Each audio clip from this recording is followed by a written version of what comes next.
Hello dear students, how are you? I'm Ataullah, your chemistry teacher. You are watching my YouTube channel Super Chemistry. जी बेटा, आज के topic में हम second year का एक बहुत इंपॉर्टेंट शॉर्ट और लॉन्ग क्वेश्चन के हिसाब से टॉपिक हाइब्रिडाइजेशन बेटा डिस्कस करने वाले हैं। हाइब्रिडाइजेशन बहुत इंपॉर्टेंट शॉर्ट क्वेश्चन, लॉन्ग और शॉर्ट क्वेश्चन है। ये फर्स्ट ईयर में भी जितना लॉन्ग क्वेश्चन के तौर पर इंपॉर्टेंट है, उतना ही सेकंड ईयर में लॉन्ग क्वेश्चन के तौर पर इंपॉर्टेंट है। मेरा एक स्टूडेंट मुझे कहने लगा, सर मुझे फर्स्ट ईयर में भी sp2 हाइब्रिडाइजेशन आया था और सेकंड ईयर में भी sp2 हाइब्रिडाइजेशन आया था। ये बहुत इंपॉर्टेंट है, अच्छे तरीके से बेटा देखना। आज है इस वाले टॉपिक में, इस वाले लेक्चर में हम सिर्फ हाइब्रिडाइजेशन का इंट्रोडक्शन देखेंगे क्योंकि ये बहुत लेंथी टॉपिक है। तो मैं सिर्फ आज वाले लेक्चर में इंट्रोडक्शन बेटा इसका क्लियर करूंगा और इंट्रोडक्शन में मैं आपको बताऊंगा कि कार्बन एटम हमें कैसे पता चलता है कार्बन एटम हाइब्रिडाइज्ड होता भी है कि नहीं होता। फिर हमें कैसे पता चलता है कि कार्बन एटम एक्साइटेड फॉर्म में जाने के लिए एनर्जी कहां से गेन करता है। हमें कैसे पता चलता है कि कार्बन कौन सा हाइब्रिडाइज्ड होगा, या कार्बन को कैसे पता चलता है मैंने sp हाइब्रिडाइज्ड होना है, sp2 हाइब्रिडाइज्ड होना है या sp3 हाइब्रिडाइज्ड होना है। ये मेन चीजें आज की बेटा टॉपिक में मैं इंट्रोडक्शन के तौर पर डिस्कस करूंगा। बाकी sp3 sp2 और sp हाइब्रिडाइजेशन नेक्स्ट वीडियोस में बेटा आपको मिल जाएंगी। जी टॉपिक की तरफ हम चलते हैं। हाइब्रिडाइजेशन क्या है? हाइब्रिड का मतलब होता है डिफरेंट चीजों की मिक्सिंग। जैसे कि आपने बेटा बायोलॉजी के जो स्टूडेंट्स उन्हें पता होगा, हाइब्रिड एनिमल उन्होंने पढ़े हुए होते हैं। हाइब्रिड एनिमल ऐसा एनिमल होता है जो डिफरेंट स्पीशीज के कॉम्बिनेशन से बेटा बनता है। मसलन म्यूल खच्चर है, वो दो डिफरेंट स्पीशीज कॉम्बिनेशन से बन रही होती है, तो उसको हम हाइब्रिड एनिमल बोलते हैं।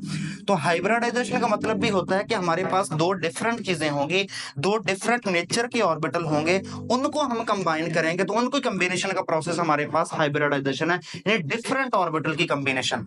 इसमें बेटा हम क्या करेंगे? Hybridization mixing of different orbital. Different orbital को हम मिक्स करेंगे और कंपेरेबल एनर्जी, जिनकी एनर्जी क्या होगी, ऑलमोस्ट थोड़े थोड़े फर्क के साथ होगी। ये नहीं कि अपने पहले शेल के एस को पांचवें शेल के पी से मिक्स कर देना, नहीं। जिनकी एनर्जी क्या होगी, ऑलमोस्ट कंपेरेबल फॉर्म में होगी। वो मेजोरिटी तौर पर जो एटम मिक्स होते हैं वो एक ही एटम के ऑर्बिटल मिक्स हो रहे होते हैं। तभी मैं ये कॉन्सेप्ट बेटा हाइब्रिडाइजेशन का सबसे पहले लिनस पॉलिंग ने मीथेन मॉलिक्यूल के लिए बेटा एक्सप्लेन किया था। मीथेन मॉलिक्यूल के लिए लिनस पॉलिंग बेटा, ये वही लिनस पॉलिंग है जिसका आपने फर्स्ट ईयर में बेटा पॉलिंग स्केल, इलेक्ट्रोनेगेटिविटी स्केल बेटा आपने जिसका पढ़ा था, ये वही पॉलिंग है। बहुत बेटा मशहूर साइंटिस्ट है, 2 मरतबा नोबेल प्राइज इसको दिया गया। एक मरतबा केमिस्ट्री में नोबेल प्राइज दिया गया और दूसरी मरतबा बेटा इसको नोबेल पीस प्राइज दिया गया। पीस यानी कि इसको अमेरिका ने एटॉमिक बॉम्ब बनाने की ऑफर की थी, इसने अमन की वजह से एटॉमिक बॉम्ब नहीं बनाया तो इसको इस बेस पर क्या किया, मिला दूसरा नोबेल प्राइज मिला। टोटल मैक्सिमम 5 आदमी इस वक्त तक हमारी दुनिया में जिसको 2 मरतबा नोबेल प्राइज मिल चुका, उसमें एक आदमी है लिनस पॉलिंग। अब बेटा हम स्टडी करेंगे सबसे पहला क्वेश्चन के हमें कैसे पता चलता है कार्बन ने कौन सा हाइब्रिडाइज्ड होना है, या हमें कैसे पता चलता है कार्बन हाइब्रिडाइज्ड हुई भी है कि नहीं हाइब्रिडाइज्ड होएगी। तो हमें ये कॉन्सेप्ट कहां से मिला कि कार्बन हाइब्रिडाइज्ड होती भी है कि नहीं होती। तो बेटा मैं यहां पर कार्बन की इलेक्ट्रॉनिक कॉन्फ़िगरेशन लिखता हूं। कार्बन की ग्राउंड स्टेट इलेक्ट्रॉनिक कॉन्फ़िगरेशन है, 6 इलेक्ट्रॉन है कार्बन के अंदर। Electronic configuration 1s2 2s2 2px1 2py1 और 2pz0, ये कार्बन की इलेक्ट्रॉनिक कॉन्फ़िगरेशन है ग्राउंड स्टेट में। हमें पता है किसी भी एटम का आखिरी शेल बॉन्डिंग में हिस्सा लेता है, तो ये बेटा इसका आखिरी शेल है, ये इसका आखिरी शेल। शेल को रिप्रेजेंट कर रहा होता है ये नंबर, ये 2, ये शेल को रिप्रेजेंट कर रहा है। ये s px py pz, ये तो उसके पार्ट है। ये दूसरे शेल का s पार्ट, दूसरे शेल का px py pz पार्ट है। तो रिएक्शन में बॉन्डिंग पूरे शेल ने करनी होती, तो यहाँ पर पूरे शेल को मैंने मार्क कर दिया है। ये कार्बन की बेटा ग्राउंड स्टेट इलेक्ट्रॉनिक कॉन्फ़िगरेशन। अब हमने बेटा फर्स्ट ईयर में वैसे पर थ्योरी में पढ़ा हुआ है, एक एटम के पास जितने हाफ फिल्ड एटॉमिक ऑर्बिटल होते हैं वो उतने ही बॉन्ड बनाता है। अब कार्बन के पास 2 हाफ फिल्ड एटॉमिक ऑर्बिटल है, 2 हाफ फिल्ड एटॉमिक ऑर्बिटल है, तो इसका मतलब है कार्बन क्या करेगा, 2 बॉन्ड बनाएगा। और कार्बन पहले बनाता भी 2 बॉन्ड ही है। कार्बन क्या करता है, पहले 2 बॉन्ड ही बनाता है। तो जब 2 बॉन्ड बनाता है तो 2 बॉन्ड बनाते हुए फिर वो एनर्जी रिलीज करता है। जो वो एनर्जी रिलीज करता है वही एनर्जी फिर खुद अब्सॉर्ब कर लेता है और खुद अब्सॉर्ब करके अपना एक इलेक्ट्रॉन यहां से एक्साइट करवा के यहां भेज देता है। तो ये है बेटा where energy come from to excite carbon atom in hybridization. ये बहुत इंपॉर्टेंट शॉर्ट क्वेश्चन आ जाता है कि कार्बन को हाइब्रिडाइजेशन के लिए एनर्जी कहां से मिलती है। तो कार्बन पहले 2 बॉन्ड बनाता है, 2 बॉन्ड बनाते हुए जो एनर्जी रिलीज करता है, हमें पता हर बॉन्डिंग में एनर्जी रिलीज होती है। जब उसने 2 बॉन्ड बनाते हुए यहां पर एनर्जी रिलीज की तो उसी ने एनर्जी अब्सॉर्ब करके इलेक्ट्रॉन यहां से यहां एक्साइट करती है। तो ये बेटा एक्साइटेशन के लिए इसको एनर्जी मिलती है। अब हम देखेंगे कार्बन हाइब्रिडाइजेशन करता है, हमें कैसे पता चला? अच्छा बेटा देखें, अगर मैं यहाँ पर एक मीथेन मॉलिक्यूल यहाँ पर बेटा एक्सप्लेन कर रहा हूँ, ये बेटा मेरे पास मीथेन मॉलिक्यूल है CH4। अगर मैं मीथेन मॉलिक्यूल बनाऊं तो ये बेटा मेरे पास 4 हाइड्रोजन के साथ इसकी बॉन्डिंग हो चुकी है। ये बेटा हमारे पास है मीथेन मॉलिक्यूल, ये मीथेन मॉलिक्यूल।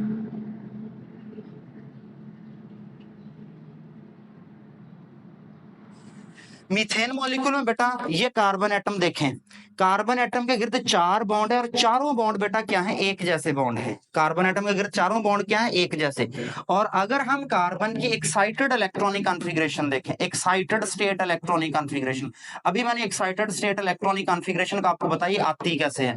अब कार्बन की एक्साइटेड स्टेट इलेक्ट्रॉनिक कॉन्फ़िगरेशन में यहाँ 2s2 से एक इलेक्ट्रॉन शिफ्ट हो जाएगा 2pz में और इलेक्ट्रॉनिक कॉन्फ़िगरेशन बन जाएगी 1s2, इसने तो बॉन्डिंग में हिस्सा नहीं लेना, 2s1 2px1 2py1 और 2pz1।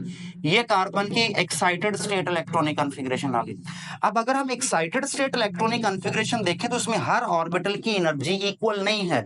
इसमें हमारे पास जो s ऑर्बिटल है इसकी एनर्जी है लो, और ये बेटा हमारे पास है बेटा इन तीनों ऑर्बिटल की एनर्जी ज्यादा है।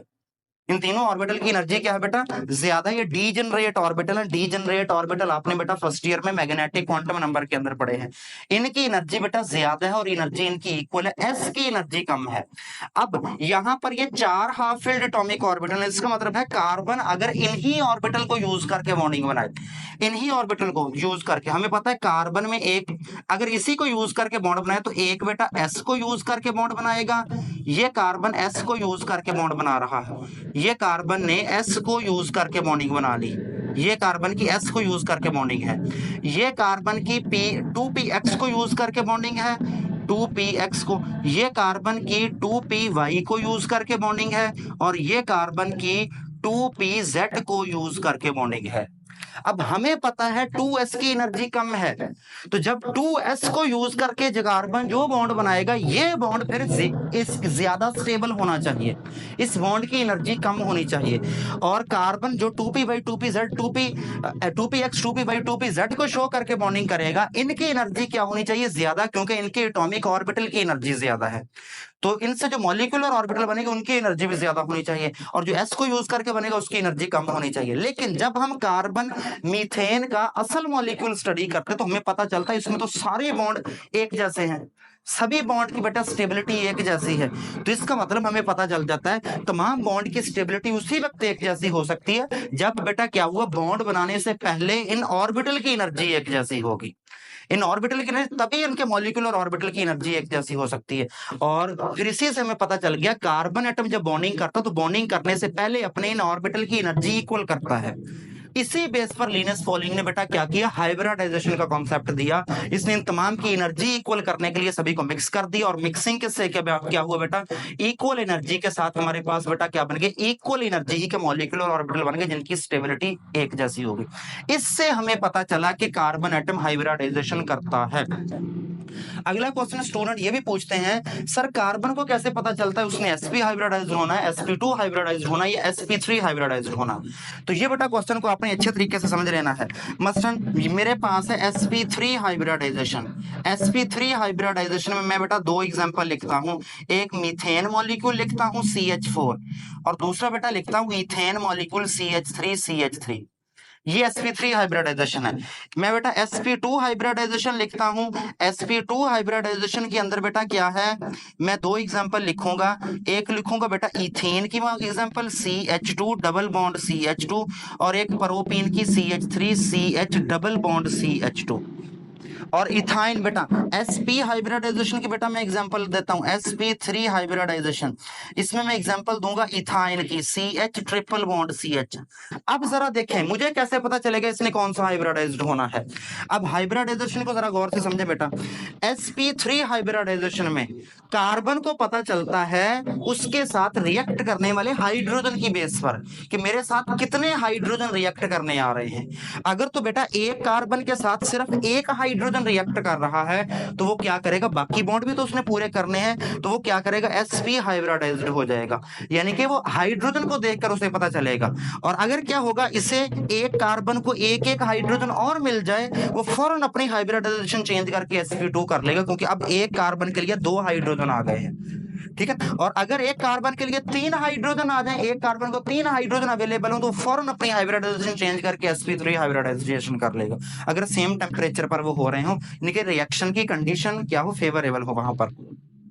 वो डिपेंड कर रहा होता हाइड्रोजन की तादाद पर। अगर एक कार्बन के लिए सिर्फ एक हाइड्रोजन उसको अवेलेबल है, तो वो क्या करेगा, sp हाइब्रिडाइज कर लेगा, क्योंकि बेटा इसमें इस हाइब्रिडाइजेशन में एक कार्बन के लिए सिर्फ एक ही हाइड्रोजन के साथ वो सिग्मा बॉन्ड बना रहा होता है, और हाइड्रोजन बढ़ जाएंगे, एक कार्बन को 2 मिल रहे होंगे, तो वो क्या करेगा, अपने आप को sp2 हाइब्रिडाइज कर लेगा, और अगर एक को 3 मिल रहे हैं तो sp3 हाइब्रिडाइजेशन कर लेगा। तो ये बेटा इसका इंट्रोडक्शन था। अब हम इसके बाद बेटा नेक्स्ट लेक्चर में देखेंगे sp2 हाइब्रिडाइजेशन क्या होती है, sp3 और sp हाइब्रिडाइजेशन क्या होती है।